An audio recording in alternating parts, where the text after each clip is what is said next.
Hello, welcome to my show. My name is Susan Rushton and this is Olio, my show. And I need to explain before we go any further what Olio means. One definition is that it's short for olla podrida, which is Spanish for rotten bowl or rotten pot, which I just always get such a kick out of. It's a Spanish-Portuguese dish with essentially everything in the world in it, beginning with pork in all its iterations, pig's ears, bacon, sausage, plus chicken, chickpeas, cabbage, carrots, beans, onions, and garlic, essentially, everything in the world in it except peanut M&Ms and Indian naan. That's one definition. Another definition is that olio is what comes in between the acts of the melodrama. So you might have somebody juggling, you might have somebody singing, you might have somebody doing a skit, and none of it has anything to do with anything else, and it has nothing to do with the melodrama. So in other words, it's apples, oranges, and a monkey wrench. So welcome to my monkey wrench. Today, my guests are two women who are deeply involved in the Carnegie, the former Carnegie Library on, where is it? It's on Almond Street. It's Almond Street, yes, Almond Street, behind the Auburn Journal and so forth. This is Marcia Weiss, who is board president of branches at the Carnegie. Almost free to all. Almost free to all. Almost free to all, which if it makes your ears go up, oh, almost free to all, huh? You're eager. You want to hear more. Of course you do.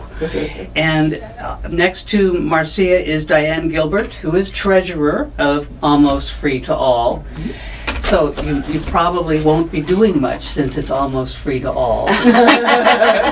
Actually, there's a lot to do to make it almost free to all. Okay. So, first of all, I need to share with you the email to get a hold of these women, almostfreetoall@gmail.com. And the website is different. Branches, BRANCHES, at thecarnegie.com.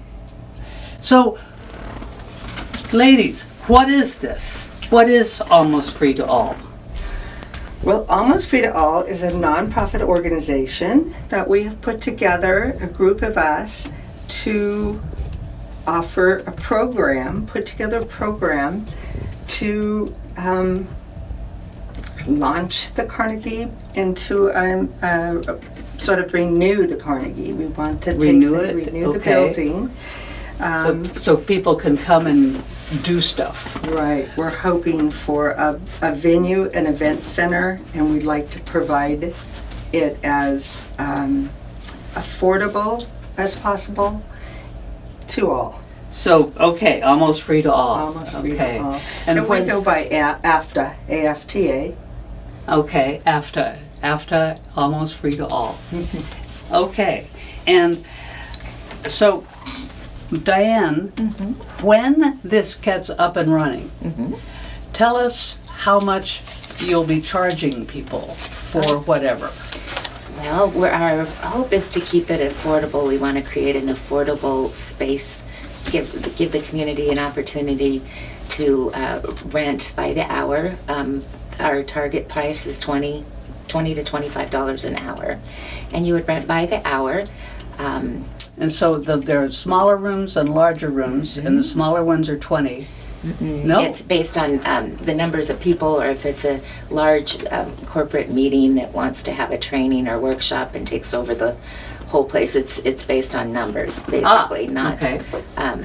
But we've got 5 different spaces in the building that are rentable that we've plotted out for that right now, and one is the upper floor of the library, which you've been there, Susan. Yes, I have. It's kind of the grand room, and it's just a large room, and it's all surrounded large by windows and surrounded by windows and high ceilings and columns, and it's kind of the grand space. Yes. And we see opportunities for anything you can think of in there, really. A lot of a performing space, a rehearsal space. It could be for meetings, for businesses, workshops, trainings, that kind of thing. Yeah. It could be gatherings for families, small weddings, parties, the house concerts we could hold there. Huh. Recitals, Movies. poetry readings, movies. Movies. People have approached us with so many different ideas, and that's just a great room, and we're trying to keep it open with flexibility to accommodate different events that might happen there. Yeah. And when you say people have approached you with so many opportunities, so many ideas, more than what you've just said?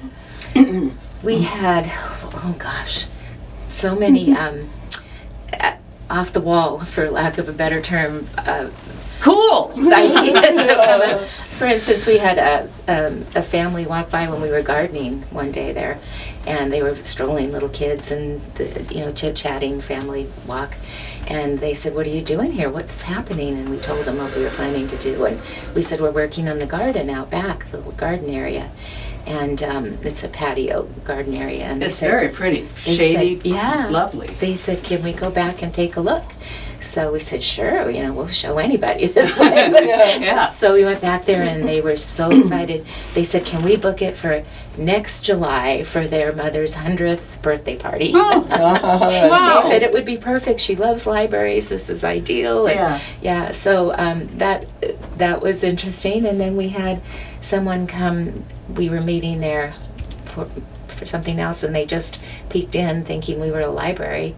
And we said, "Come on in, take a look around." And they they were looking for rental space to have an after-school program for youth that partnered them with mentors in the community. And it was just a fabulous program they were dreaming up, and were looking for space. And that was early on when we were realizing how much of a issue affordable space was for people in town, that there really is not much. Yes.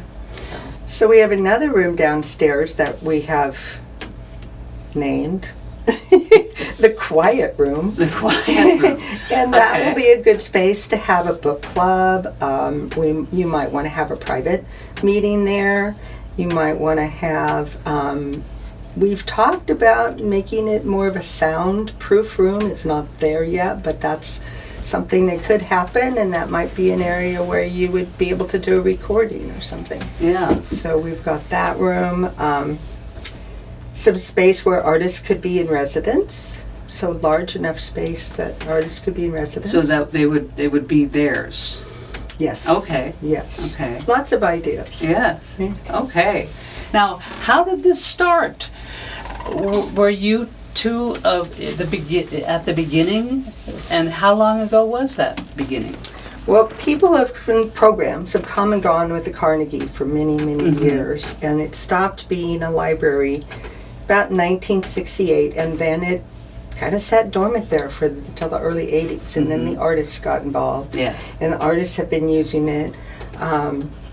The high school used it some for rehearsals, and they might have done, I don't know exactly what they did there, but they had some kind of were artistic involved, things, and we have testimonials from some of those accomplished artists. Now adult people. Adult accomplished Yeah. artists that have very fond memories, and they attribute it to the Carnegie and their time that they spent Nice. there. Good. So the artist community started coming up with some ideas. Actually, the city would want to have this to be a sustainable program. What can sustain it? What kind of a program can be put together that would keep it going and support itself and not tax the city to maintain it? So the artist community kind of came up with the idea that it could be a nonprofit of individuals that are dedicated and interested and passionate about the building and in providing a community space for the area. So that's kind of how it all started. And Good. That's great. so the next step was for us to pull together the individuals. And you have several individuals who are who are described and introduced on in the website, which is branchesatthecarnegie.com. It's a tax-exempt nonprofit corporation dedicated to celebrating arts, culture, education, and community events. And that's just the beginning. That's just the beginning. Because as we thought more, we expanded. And that kind of leads into why we became Branches, because we thought Branches managed. It took in unexpected ways. We didn't know how it was going to take off. But as we talked more, at first it was an art cultural center, and then as we talked more to the community, we found out small businesses need a place to meet. There's all kinds of things that it can be used for. So Branches, because it's on Almond Street, and not everybody knows where Almond Street is. Unless you're real familiar with downtown, you may not even know about the Carnegie Library. So we wanted a destination. We wanted the Carnegie, Branches at the Carnegie. And this is a place where it somewhat defines our mission to be available to everyone. That's wonderful. And there's the branches of the library component of it too. Oh, well, So. That's what draws me to it. Yes. Diane, how did you get involved? Well, when the Arts Commission was thinking about what to do with this space. Are you on the Arts Commission? No, I'm not, but I'm on the board for the Sugar Plum Fairies, which is another nonprofit. On the board for the Sugar Plum. Yes, I know. It's such a prestigious It's a nonprofit organization that is needed in this town. Well, thank you. The Arts Commission had invited representatives from the arts groups in town to come, and the Fairies were one of the groups invited, and so I went to represent them. Oh, what a good idea. And they had an event, a private event at the Carnegie to showcase what the building could be and how it could be used to promote the arts. And so I didn't know what was coming. I thought this will be fun. The building's beautiful and I want to see it. So I went in there and it was crazy, Susan. They had an artist in the corner who just, while we're there, she sets up her easel and, stuff all over the floor so she doesn't get paint anywhere, and she's not throwing paint, but she's very, artistically applying paint to this canvas, and something beautiful is emerging. Sure. While she's doing that, somebody else's young man takes a folding chair and he dramatically whips it out, unfolds it onto the ground, hops on there with a great big book that he opens up and starts with a dramatic reading.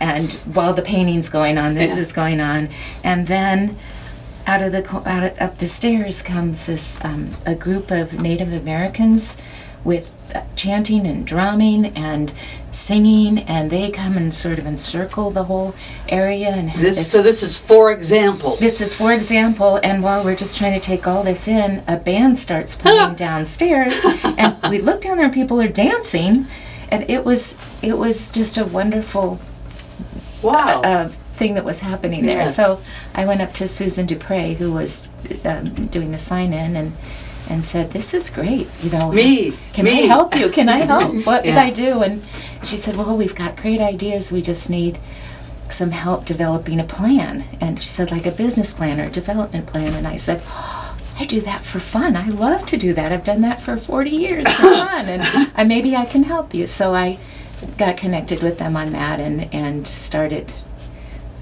working with them regularly. And between us all, we came up with a viable plan, is what the city wanted to see. And and once we did that, then we gathered the board, and Marcy got the 501c3 going, and here we are.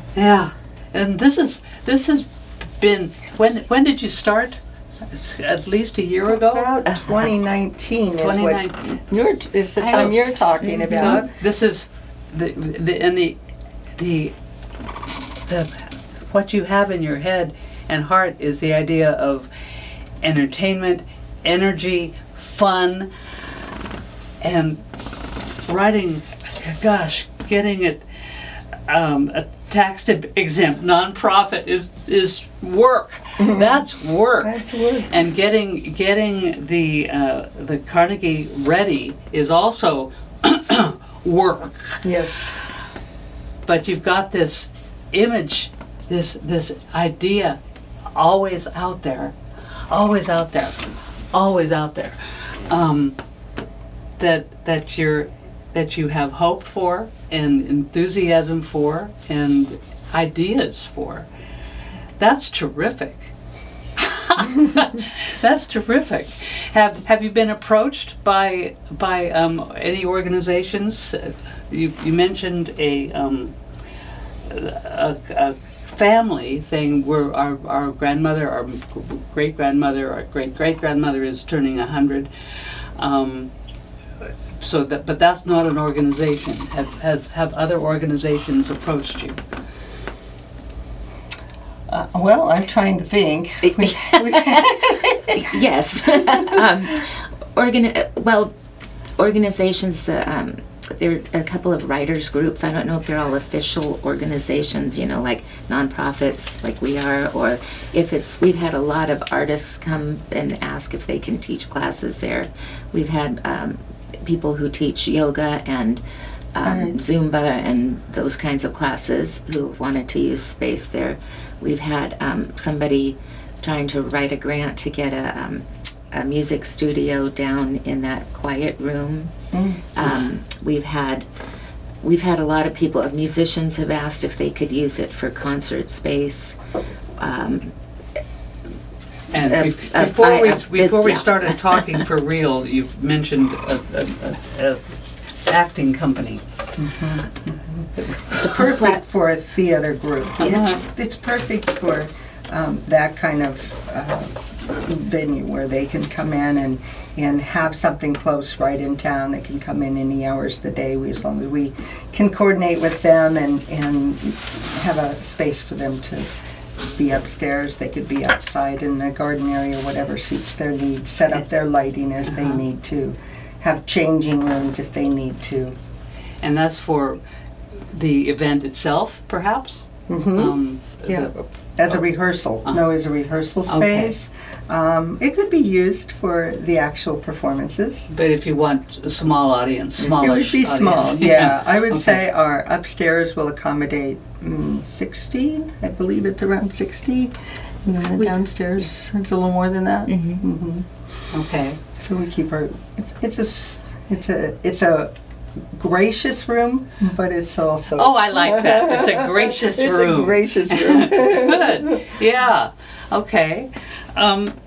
So, and you wanted to do this in the Carnegie because it's, well, I'll put words in your mouth. It's an elegant space. It's an elegant space. It's a beautiful historical building that was given to Auburn in 1909, and it's part of our history. And we think that Auburn community will really appreciate it once we can breathe some life back into it and make it a gathering spot.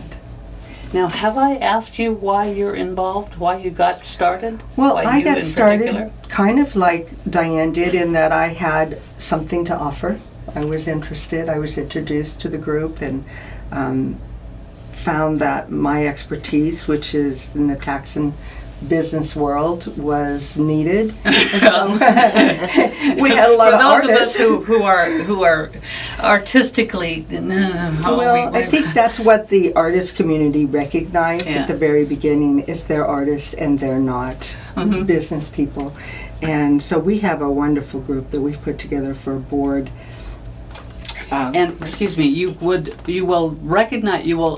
will find those people in the website. Yes. You get a very clear picture that these people are knowledgeable about doing something like this. It's not just, hey, let's do a show. It's not just that. It's let's do this right. It was well thought out in putting together this board, in that we would have a a legal person and a business person and a finance person, and our latest addition is a civil engineer who's been very, very helpful in helping us to organize. But in addition to that, we've brought in people from the community. We've had volunteers in the community that have expertise in their field, and they've been able to help us as well. So it was important for us to understand the condition of the building and what needs to be done with the building before we take on this task. Yeah. And as we're So it's working as old, and it's a little tired, and it needs work. Yeah. It does, and we're working to get some of those things done, and we've had, so we're very familiar with the building and what needs to be done, and we were awarded some of the ARPA funds from the city, so this is still a city-owned building. And I don't know what ORPA stands for. ARPA is the, oh gosh, American Relief Plan. it's the American. The American Relief Plan. It's a relief plan that was provided federally to the smaller communities. I think it's been spread around the United States. It was the actually. post-COVID Post-COVID funding. funds. Ah, Yeah. okay. Yeah. So we were awarded some of those funds. Oh, good. And that was a godsend. Helpful. Very helpful, because when we first started, that was not even in the picture. Uh-huh. And so that should help us with our ADA. We've had some ADA contractors that have given us their advice about how things should be able to be put together so that Okay. we can have the ADA access. And that's probably And our biggest obstacle. tell me what ADA stands for. It is the Disability Okay, Act, okay. the Access Disability Yeah. Act. And so that, I'm sorry, I shouldn't use those acronyms, but Oh, well, so it's disability, stands and for. they have Yeah. there are requirements, and we have to fulfill Sure. those before we can be open to the public. But as we're developing our business plan, we're also working to get the building in good shape so that we Okay. can be open to the public. Okay. I need to ask about the hill and the fact that that down the hill there's parking. How have you been working with that? We do have parking a block away, good parking lots a block away. Okay. There's ways that we have considered working with that, and one of them is to have a shuttle, if we need a shuttle for those that are in need and not able to walk. And then the parking lots are close enough so Okay. that those that can walk should be able to walk a Yeah. little ways too. Yeah. And if you can walk, it's good for you. And we are the, the endurance capital of the world. So we have to remember that. Yes.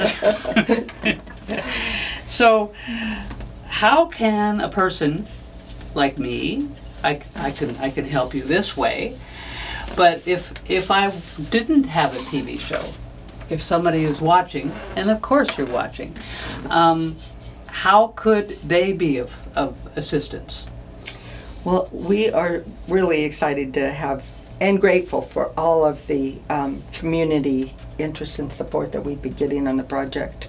But what we really would like is help with ideas and people coming forward with their knowledge and their expertise and coming to our website, sending us emails, helping us in that way. Once we are open, of course, we would like you to use it and rent the And space. Attend events. Yeah. After, we'll hopefully be able to provide some events for the community, as well as those that are renting the space and offering their own events. Okay. So Marcia mentioned approaching them via website or email, and once again, almost free to all at gmail.com, or branches at the Carnegie.com, Carnegie. And Carnegie, Mr. Carnegie had how many? I don't remember, and More than 2,000. more than 2,000 in the libraries US. looking just like this one, all over the country. All over the country. Well, he was very wealthy. Yes, and he he was was. all. Also, that is what he contributed his success to, is having books and reading available to him, because he didn't have a formal education. So when he was young, he read, and the books were there for him. So he wanted to make sure that everyone had free access to books. So over the top of the entrance to the Carnegie Building, it says "free to all." Yes, And that's kind of where we that's got the point of started. this. So this one, so We'd like to be free, but we can't be free. Yeah. So we will almost. almost free is Yeah. what we can offer. Yes. Do you have any? Do either of you know when the site it will be open to people to what you're hoping for? Well, there's a good amount of work that needs to be done in the building for the ADA access, and that entails coordinating with the city so that they can do some of the work, and then we have an architect that we're working with to get some plans together. The long and short of it is it could take 4 to 6 months. We're kind Okay. of looking at the beginning of the year. Okay. And hopefully after the first part of the year we can have a soft opening and then a grand opening and start Yeah. to be available. That sounds like so much fun and so good for Auburn. So do you? And of course, you wouldn't say no to money being handed over. Absolutely not. And so when you go to the website, we've got an active donate button. Oh well, good. They have an active donate we button. would be very happy for any smaller or any size donations of financial support, knowledge, help, volunteers. We Okay. look for volunteers because when we're ready to open, there'll be things for for many people to do. We need lots of bodies. Yeah. Okay. Yeah. Okay. So how many people are on the? I can't think Board, of it. our board is made up of 8 people. Okay. Yeah. And I guess you all have the same. You're all looking at the same thing, getting this open, getting it eager to get it open and going and to have Auburn get used to it. Mm-hmm. It's basic. Pretty soon it will be basic and ordinary, not like it is now. It will be the Carnegie, branches at the Carnegie as a destination. And we have lots of ideas, but what's going to happen is once we get it open and get in place, it's going to take on a life of its own, I think, because the community will drive the direction that it goes, I think. And so that's our goal, that the community decides how they want to use this space. Yeah. Wow. Yeah. We've got a lot of things going on here, Phil. we have acting. We have silver screen classic movies. We have this. We have the theater. Gosh, it's just wonderful. This is cool. We find that the organizations offer so much as well. They've got the support and the joy of supporting their community and the experience doing that, and so I think that it's going to take off on its own. Well, that's wonderful. That's wonderful. Okay. Well, ladies and gentlemen, if you want to learn more, and of course there is more, please log on to branches@thecarnegie.com, and if you want to learn more and advise or get more information, you can and be in touch. Almost free to all @gmail.com. Marcia, thank you very much for you, being my Susan. guest. Diane, thank you. Thank you for having us. Yes, we so appreciate this. It's been a wonderful event. Time And I know we're going to have wonderful events there at the Carnegie. At branches at Branches the at the Carnegie. Carnegie. Okay. Thank you very much for being my guests. And thank you for watching. I'll see you again.